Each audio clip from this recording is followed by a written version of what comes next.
what does that make of us in the Philippines na sinabi nyo parang siya yung kauna-unahang talagang head of state na legit na nandoon at nakadetain? Yun na nga eh. That's what yung sinasabi ko kayo sa kanina na parang we have two feelings about this eh. On one hand nga, yung medyo nahihiya tayo, right? Kasi ang ibig sabihin noon, bulok yung judicial system natin, bulok yung mga piskal natin. Kasi hindi nila kaya. Hindi nila kayang litisin si dating Pangulong Duterte sa korte natin, right? Yun yung implication nun eh. Ang exact wording ng Rome Statute, unable or unwilling. Oo. Diba? Ibig sabihin, si Pangulong Marcos, sinabi niya na we are unable or unwilling to do the job. Right? But, on the other hand, nanguunawaan din natin naman yung mga biktima ng EJK. Right? Kasi alam naman natin na mahirap talagang makakuha ng hustisya sa korte natin, lalong-lalo na kung makapangyarihan yung kalaban mo.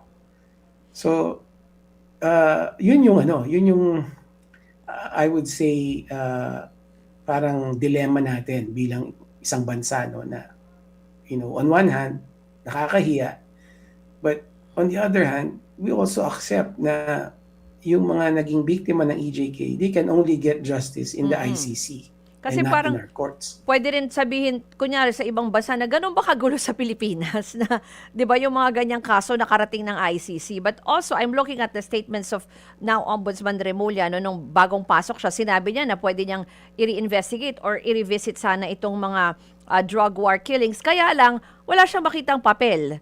Di ba? Sabi niya, walang mga police report, walang ballistics exam report, walang SOCO. May mga ganun siya eh. Pwede pa ba niyang balikan yan or pwede pa ba niyang i-reinvestigate? Yung iba naman, na mga nag-file dati ng kaso, na-dismiss naman po ito. Well, that's actually the job of the DOJ, right? To gather evidence. Di ba? Yun nga ang trabaho ng piskal eh. So, to say na walang ebidensya is not an excuse, I would say. Right? Kasi kung prosecutor ka, that's your job to find the evidence. So, hindi excuse yun. Right? Ang pwede ko pang matanggap na dahilan is yung justice system natin is skewed in favor of the powerful. Kasi personally, na witness ko na yun. No? As a practicing lawyer, as a litigator, nakita ko na yon with my own two eyes that our judicial system is skewed in favor of the rich and powerful. So yun, matatanggap ko na baka ang iniisip hindi ng mga... neutral, hindi objective, hindi fair.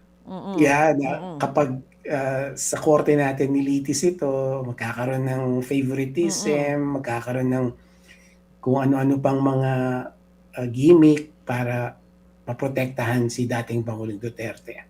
So that I can accept. And in fact, iyan dapat ang hinaharap ng Supreme Court, ng DOJ, ng IBP. Bakit merong ganyang perception ang mga kababayan natin? Mga kapatid, Cheryl Cosim po. Dito na tayo sa totoo. Dito tayo sa True FM. Mag-subscribe and follow po sa ating social media accounts. Hanapin lamang po ang True Network PH. Siyempre, kompleto yan. Nandyan po kami sa Facebook, sa Instagram, sa X, YouTube, TikTok, and podcast.